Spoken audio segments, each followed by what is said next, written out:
न तपांसि न तीर्थानां न शास्त्रान् जपामहि संसार सागरोत्तारे सज्जनं देवनं विना. To cross the ocean of samsara, neither tapa nor dhyana nor the reading of shastras will be of any avail. The only avenue of crossing the samsara is seva. కష్టపడేటువంటి వారకు, దిక్కులేనటువంటి వారకు, దీనులైనటువంటి వారకు, దురవస్థల్లో ఉన్నటువంటి వారకు మనము భగవత్ సేవగా భావించి అనేక విధములుగా వారికి సేవలు చేయడానికి పూనుకోవాలి. We should undertake to help those who are in trouble, those who are in distress, those who are forlorn and helpless. And thereby we should cultivate the attitude of భారతదేశం నందు ఆదర్శవంతమైనటువంటి మహనీయులు అనేక విధమైనటువంటి ఇలాంటి సేవా మార్గం లోపల భగవంతుని యొక్క తత్వాన్ని, అనుగ్రహాన్ని అందిస్తూ పోయారు. Several great sages and personages of India have shown this ideal of service, ideal of worshipping God through service. ఏకనాథుని యొక్క కథ అందరికీ తెలిసినటువంటి విషయమే.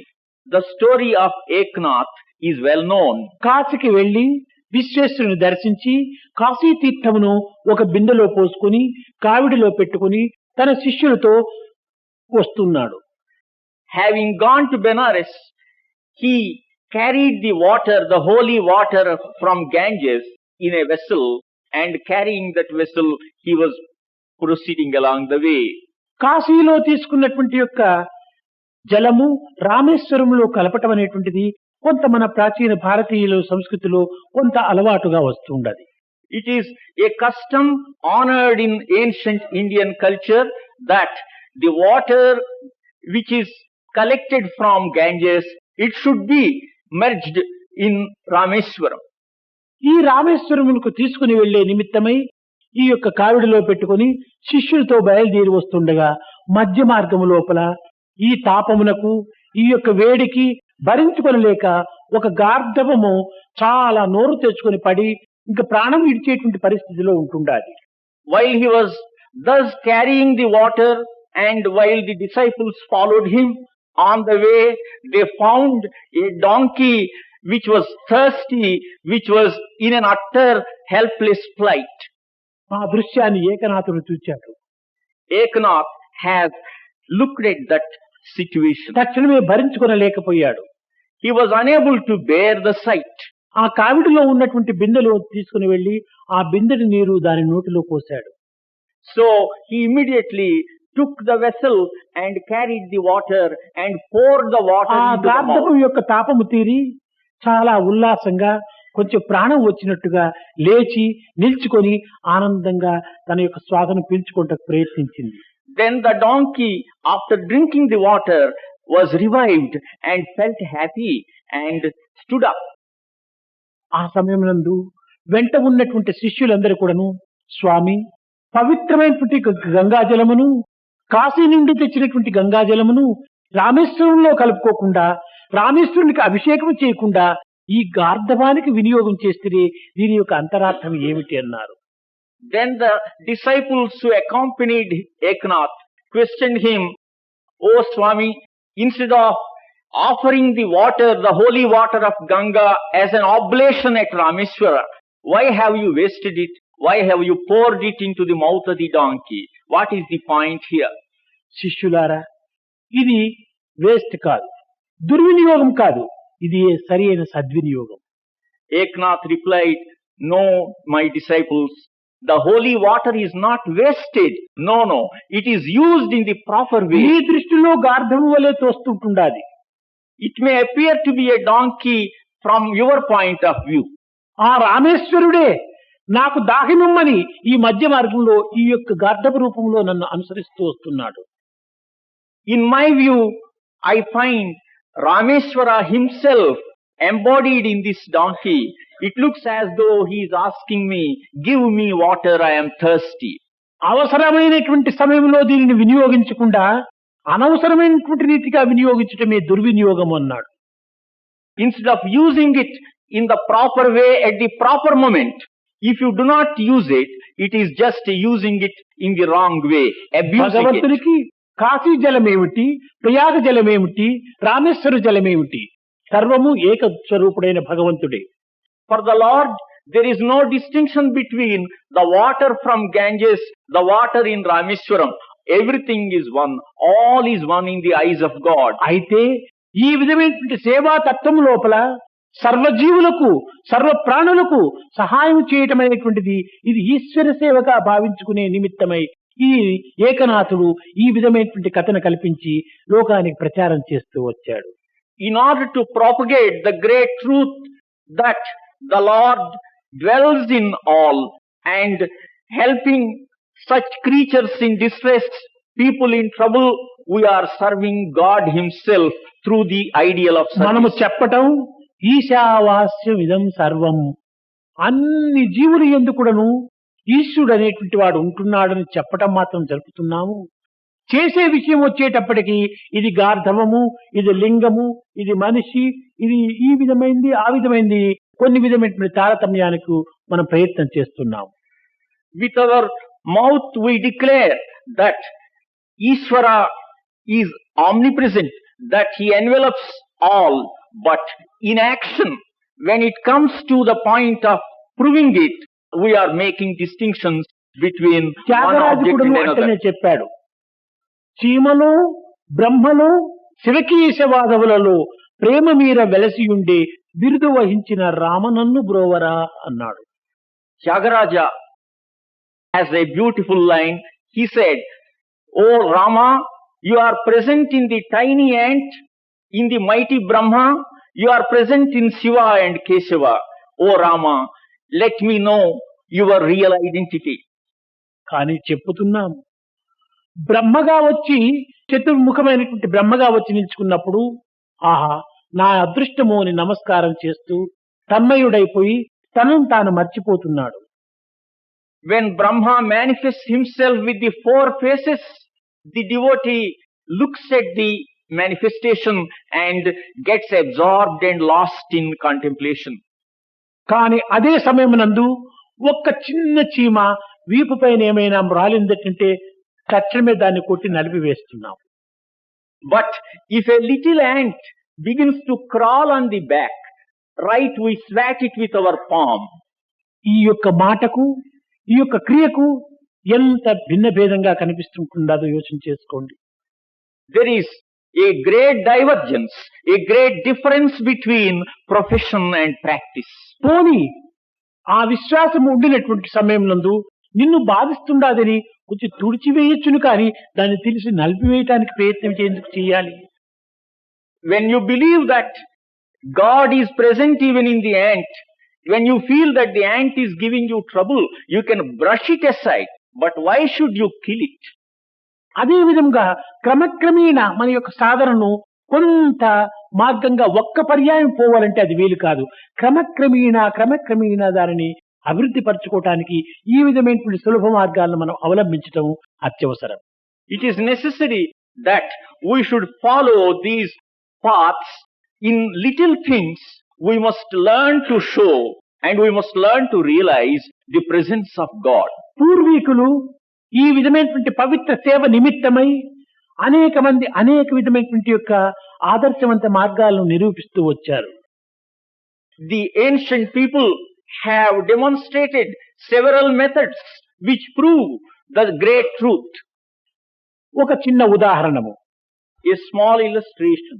పూర్వకాలం నందు స్త్రీలు వెలుపల వచ్చేటువంటి వారు కాదు. In ancient times, women never stirred out of their homes. వీరు ఇంక ఈ విధమైనటువంటి సేవలు కానీ ఈ విధమైనటువంటి సమాజం యొక్క వృత్తులు కానీ వారు ఆచరించుటకు అవకాశం ఉండేటువంటివి కాదు. They did not have opportunities to come out of their homes and to take part in service activities. కనుక ఏదో ఒక విధంగా భూత ప్రీతి భూత సేవలు ఆచరించాలనేటువంటి ఒక సంకల్పము వారిలో గాఢంగా ఉండేటువంటివి. There was a strong desire in the hearts of women confined to their homes to render service to creatures and to satisfy these creatures. అప్పుడు వారు ఒక విధమైనటువంటి యొక్క చక్కని ఆదర్శమైనటువంటి యొక్క మార్గాన్ని అవలంబిస్తూ వచ్చారు. Then they adopted a very beautiful ideal manner. బియ్యమును పౌడర్ గా నూసుకొని పిండిగా కొట్టుకొని దానిని ఇంటి ముందు అందముగాను ఆనందముగాను ఒక విధమైనటువంటి ఆదర్శవంతమైన సేవగాను ఉండే నిమిత్తమై ఇంటి ముందు ముగ్గులు వేసుకునేటువంటి వారు. They used to powder the rice, and in the courtyard of their houses they used to decorate patterns with that powdered rice. ఒకవైపున ఇది ఇంటికి అందము మంగళంగా ఉండడానికి అదొక శుభసూచన. These patterns beautified the courtyards of the houses. That is the one purpose. మరొక వైపున చీమలు దోమలు ఆ యొక్క బియ్యపు పిండిని తిని ఆ భూత తృప్తిని పొందేటువంటిలో మరొక తృప్తి.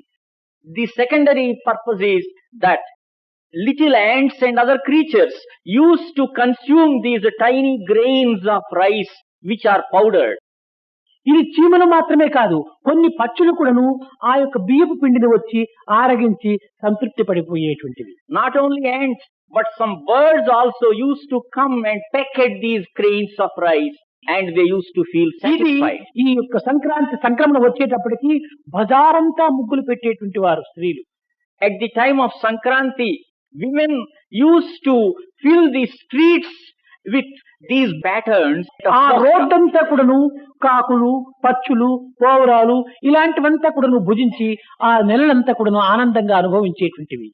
Crows, pigeons and other birds used to consume these grains of rice, and they felt happy and satisfied. ఈ ముగ్గులలో ఉన్నటువంటి యొక్క అంతరార్థాలు.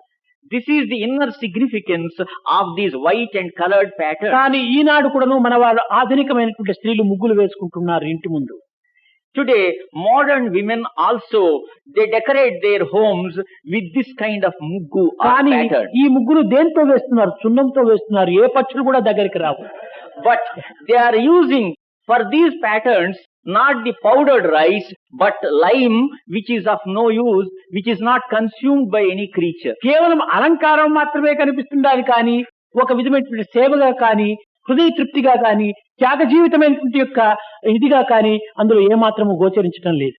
It is only a pattern which appears beautiful, but it does not afford any opportunity to satisfy any bird or any creature. ప్రాచీన కాలం నుండి కూడాను మన భారతదేశము త్యాగభావం చేతను సేవభావం చేతను ఆదర్శవంతమైనటువంటి యొక్క దీనిని అన్ని దేశములు కూడాను అందిస్తూ వచ్చింది.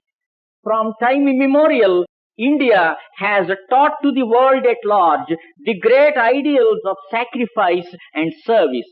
దీనిని వేదం నందు కూడాను నకర్మణ నప్రజయా ధనేన త్యాగేనైకి అమృతత్వ మానసు, మన త్యాగమే మన సేవని అమృతత్వమైన ఆనందాన్ని అందిస్తుంది అని కూడాను ప్రబోధిస్తూ వచ్చింది. The Veda has taught in unmistakable terms that only through the avenue of service we can attain amrutatva or immortality. కాన మొట్టమొదట మనము జపధ్యానములు చేయుటకు అవకాశం చిక్కినా తప్పక చేయుటలో ఎట్టి అభ్యంతరము లేదు. కానీ అట్టి అవకాశం ఏమైనా ఏర్పడకుండా మనము సేవయంది ఇదే జపము ఇదే ధ్యానము అని మనము కాలమును సార్థకం చేసుకోవటం అత్యవసరము. If one has time, one may undertake japa or dhyana, but when the opportunity is not available, it is better to undertake the path of service. మధుర మధుర మురళీ ఘనశ్యామ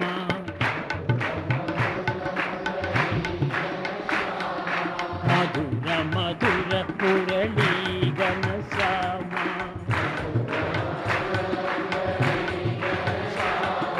మధురాధిపతే రాధే శ్యామ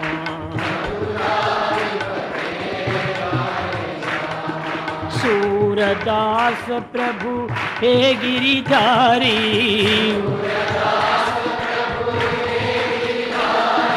मीरा के प्रभु उदय विहारी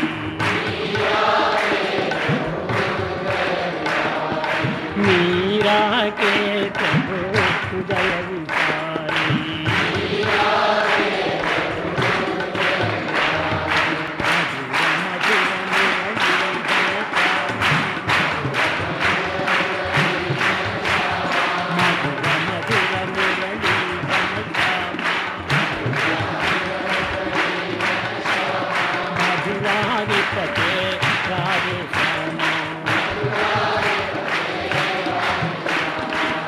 सूरदास प्रभु हे गिरिधारी,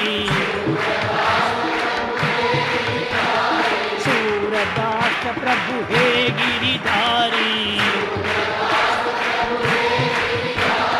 मीरा के प्रभु उदय विहारी,